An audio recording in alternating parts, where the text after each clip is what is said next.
25 जून 1932। यही वह दिन था जब भारतीय क्रिकेट टीम इंग्लैंड के खिलाफ अपना पहला मैच खेलने मैदान पर उतरी थी।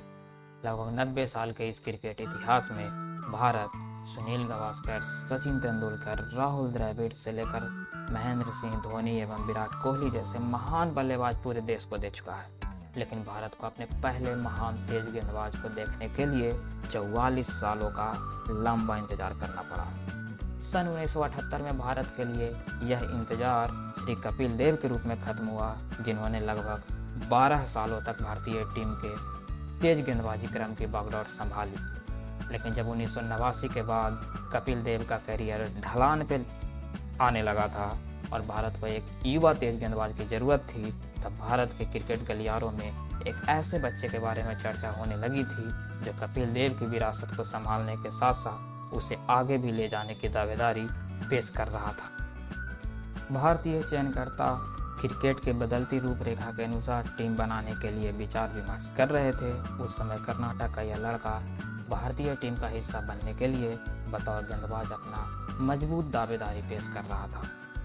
जी हाँ, हम बात कर रहे हैं 6.25 फीट लंबे नौजवान मैसूर एक्सप्रेस जबागल श्रीनाथ के बारे में, जो न सिर्फ कपिल देव के नक्शे कदम पे चलते हुए अपना नाम रोशन किए, बल्कि आगे चलकर भारतीय टीम के लिए ऐसा इमारत की नींव रखी जिसकी सबसे मजबूत ईंट को आज हम सब जसप्रीत बुमराह के नाम से जानते हैं। नमस्कार दोस्तों, मैं हूं आदित्य प्रखर और आप देख रहे हैं विनर्स 365 की खास पेशकश the unsung heroes of Indian cricket. Javagal Srinath का जन्म 31 अगस्त 1969 को कर्नाटक के मैसूर जिले में हुआ था। उन्होंने मैसूर के एक इंजीनियरिंग कॉलेज से बैचलर ऑफ इंजीनियरिंग की डिग्री भी हासिल की थी। उनका सबसे बड़ा सपना इंजीनियर बनके अमेरिका जाने का था, लेकिन इनके और भारतीय क्रिकेट के भाग्य में कुछ और ही लिखा हुआ था। नियति इस इंजीनियर के हाथ में मशीन नहीं, क्रिकेट की गेंद देखना चाहती थी, इसलिए उस इंजीनियर के दिल में क्रिकेट के लिए प्यार भी बचपन से ही था। वह कई क्रिकेट क्लब के मैचों में हिस्सा लेते रहते थे।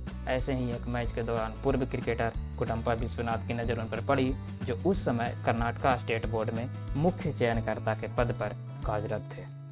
श्रीनाथ ने अपना फर्स्ट क्लास डेब्यू में कर्नाटक की तरफ से हैदराबाद के खिलाफ खेलते हुए पहले ही पारी में हैट्रिक लेकर अपने करियर का आगाज शानदार तरीके से किया।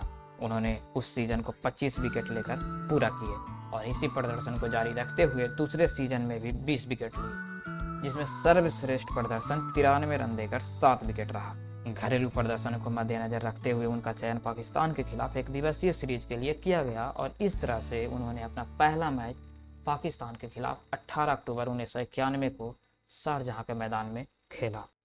उनके शानदार प्रदर्शन को देखते हुए बहुत जल्द ही 19 नवंबर 1991 को ब्रिस्बेन में ऑस्ट्रेलिया के खिलाफ पहला टेस्ट मैच खेलने का अवसर प्रदान किया गया, जिसमें उन्होंने 3 विकेट झटके और दौरे पर कुल 10 विकेट लिए।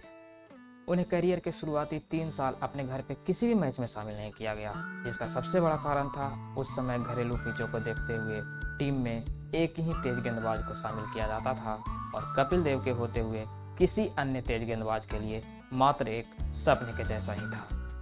1994 में कपिल देव ने अंतर्राष्ट्रीय क्रिकेट से संन्यास लिया। उसके बाद श्रीनाथ को वेस्टइंडीज के खिलाफ पहला घरेलू टेस्ट मैच खेलने का अवसर प्रदान हुआ। मैच में इन्होंने 5 विकेट अपने नाम किए और दूसरी पारी में बल्ले से 60 रन का महत्वपूर्ण योगदान भी दिया, जिसके चलते उन्हें मैन ऑफ द मैच के खिताब से भी नवाजा गया। जबागल श्रीनाथ भारत के सबसे सफल तेज गेंदबाज होने के साथ साथ सबसे तेज गेंदबाज भी रहे हैं, क्योंकि जिम्बाब्वे के खिलाफ खेलते हुए इनकी एक गेंद को स्पीडोमीटर पर 157 किलोमीटर प्रति घंटा की रफ्तार रिकॉर्ड की गई थी। वसीम अकरम और एनाल्ड डोनाल्ड जैसे तेज गेंदबाजों के साथ टेस्ट मैच खेल चुके एलिस्टेयर कैंपबेल और ग्रांट फ्लावर जैसे बल्लेबाजों ने इनको सबसे तेज गेंदबाज माना है। कपिल देव के रिटायर होने के बाद भारतीय तेज गेंदबाजी की पूरी जिम्मेदारी उनके कंधों पर आ गई थी और इसी कारण करियर के दौरान इन्हें अनेकों बार चोट से गुजरना पड़ा। 1997 में रोटेटर कफ इंजरी के कारण इनके दाएं हाथ की सर्जरी भी हुई, जिसके चलते उस साल मार्च से नवंबर तक क्रिकेट से दूर रहना पड़ा। श्रीनाथ ने अपने इस दौर का जिक्र करते हुए कहा था कि मुझे उस समय क्रिकेट में वापसी करने की कोई उम्मीद नज़र नहीं आ रही थी और इसलिए उन दिनों मैंने वापस से अपने कॉलेज जाकर अपनी इंजीनियरिंग की डिग्री हासिल की ताकि मैं कोई और काम कर सकूं। लेकिन इसी बीच महान गेंदबाज डेनिस लिली ने मुझे हौसला दिया और क्रिकेट में वापसी करने को कहा। क्रिकेट से 9 महीने दूर रहने के बावजूद उन्होंने मैदान पर पूरी मेहनत और लगन से गेंदबाजी की कमान संभाली और इसी लगन और मेहनत के चलते उन्होंने साल 1998 को अपने करियर का सबसे महत्वपूर्ण साल बना दिया और वापसी की कहानियों में अपनी कहानी धमाकेदार तरीके से लिखवाई। उन्होंने उस साल 19 एक दिवसीय मैचों में 22 के शानदार औसत से कुल 37 विकेट अपने नाम किए। अपने तेज तर्रार गेंदों से बल्लेबाज के मन में खौफ भर देने वाले श्रीनाथ स्वभाव से बहुत शांत मिजाज के खिलाड़ी थे। उन्हें कभी भी मैदान में किसी भी अन्य खिलाड़ियों के साथ लड़ते झगड़ते स्लेजिंग करते नहीं देखा गया। डेनिस लिली और एनल डोनाल्ड जैसे खिलाड़ी भी उन्हें तेज गेंदबाजों के लिए आदर्श मानते थे। श्रीनाथ भारत के लिए कुल 4 विश्व कप खेलने वाले एकमात्र तेज गेंदबाज हैं, जिनमें इनके विकेटों का आंकड़ा जहीर खान के बराबर 44 है। श्रीनाथ एक अच्छे गेंदबाज होने के साथ साथ एक अच्छे पिच हिटर भी रहे हैं। 1996 के टाइटन कप के फाइनल में इन्होंने अनिल कुंबले के साथ मिलकर 90 विकेट के लिए 50 रन की अहम साझेदारी करके भारत को मैच जितवाई थी और चैंपियन बनाई थी। श्रीनाथ को अजहरुद्दीन की कप्तानी में द्रविड़ और जडेजा के साथ ऊपरी क्रम में बल्लेबाजी करने का भी मौका कई बार मिला। श्रीनाथ दक्षिण अफ्रीका के खिलाफ टेस्ट मैचों में सबसे अधिक सफल रहे हैं। वह दक्षिण अफ्रीका के खिलाफ लगभग 24 के औसत से कुल 60 विकेट हासिल किए हैं। दक्षिण अफ्रीका के खिलाफ खेलते हुए एक टेस्ट मैच में श्रीनाथ ने 21 रन देकर 6 विकेट अपने नाम किए थे, जिसे क्रिकेट पंडितों के द्वारा बेहतरीन स्पेलों में से एक कहा गया है। कहा जाता है कि बतौर गेंदबाज मैदान में एक गेंदबाज के लिए विकेट से महत्वपूर्ण कुछ नहीं होता, लेकिन उन्होंने अपने खाते में आ रही एक विकेट को सिर्फ इसलिए मना कर दिया था ताकि उनके साथी गेंदबाज वह विकेट ले सके। जी हाँ, यह किस्सा उसी मैच का है जब अनिल कुंबले ने एक ही पारी में पाकिस्तान के सभी 10 बल्लेबाजों को अकेले ही आउट किया था।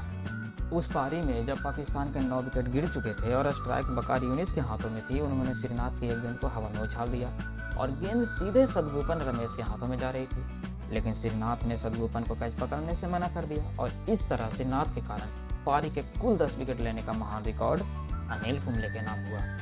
श्रीनाथ का मानना था कि गेंदबाजी एक ऐसी कला है जिसको तराशते रहना चाहिए। डेनिस लिली और इमरान खान जैसे विपक्षी खिलाड़ियों से भी कुछ सीखने का मौका नहीं छोड़ते थे और इसी कारण इन स्विंग के बेताज बादशाह कहलाने वाले श्रीनाथ अपने करियर के आखिरी दिनों में आउट स्विंग और रिवर्स स्विंग जैसे तीर भी अपने तर्कस में शामिल कर लिए थे।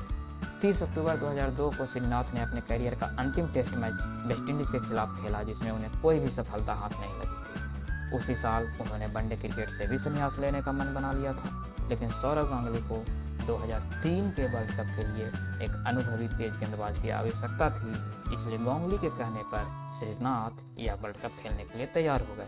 2003 के वर्ल्ड कप में उन्होंने कुल 16 विकेट अपने नाम किए और भारत को फाइनल में पहुंचाने में अहम योगदान दिया, लेकिन फाइनल में ऑस्ट्रेलिया के खिलाफ अपने करियर के अंतिम मैच खेल रहे श्रीनाथ को वो विदाई नहीं मिल पाई जिसके वो हकदार थे।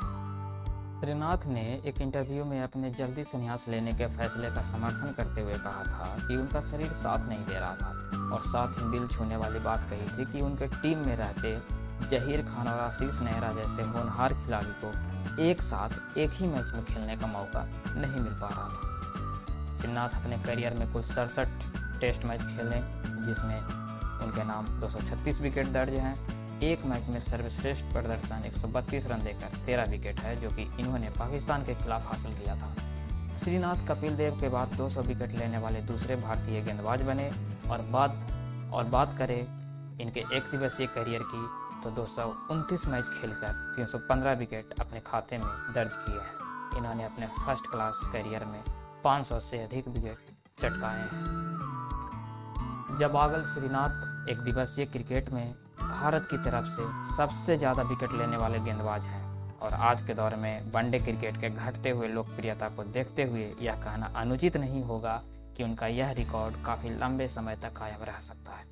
साथ ही साथ विश्व कप में सबसे ज़्यादा बार स्टीव वॉ के बाद नॉट आउट लौटने का भी रिकॉर्ड उनके नाम दर्ज है।